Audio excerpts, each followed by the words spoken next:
అన్న నేనన్నా మీ సంపూర్ణేష్ బాబు తమ్ముడన్నా. అన్న సంపూర్ణేష్ బాబు అన్న నా జీవితంలో నేను గెలుస్తానో ఓడిపోతానో అనేది ఈ విషయం కాదన్న. కానీ ఏదో ఒక రోజు మీ సినిమాలో నటించకపోతానని చెప్పి బాధ అనిపిస్తుందన్న.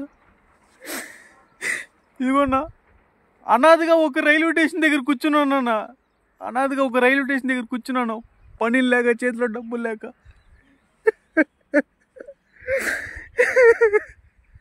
అన్నా సంపూర్ణేష్ బాబు అన్య, ఈ తమ్ముడు భవిష్యత్తు బాగుండాలంటే నీ చేతిలో ఉందన్న. అన్నా ఎన్నో సినిమాలు తీస్తూ ఉంటామన్నా. అన్న ఈ తమ్ముడికి ఒక్క అవకాశం ఇవ్వన్నా. ఇదిగోన్నా అనాథలా కూర్చున్నా రైల్వే స్టేషన్ దగ్గర.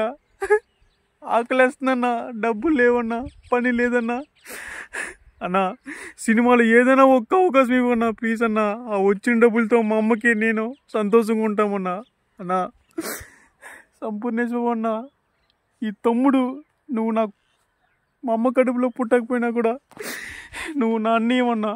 నేను నీ తమ్ముడు అన్నా. అన్న పైన నెంబర్కి కాల్ చేయన్నా. అన్న ఒక్క అవకాశం అన్నా ప్లీజ్ అన్నా, ఒక్క అవకాశం అన్నా. మాకు ఇల్లు కూడా లేదన్నా, ఇల్లు కట్టుకుంటానన్నా వచ్చిన డబ్బులతో. మా అమ్మ నన్ను బాగా చూసుకుంటానన్నా. పైన నెంబర్కి కాల్ చేయన్నా.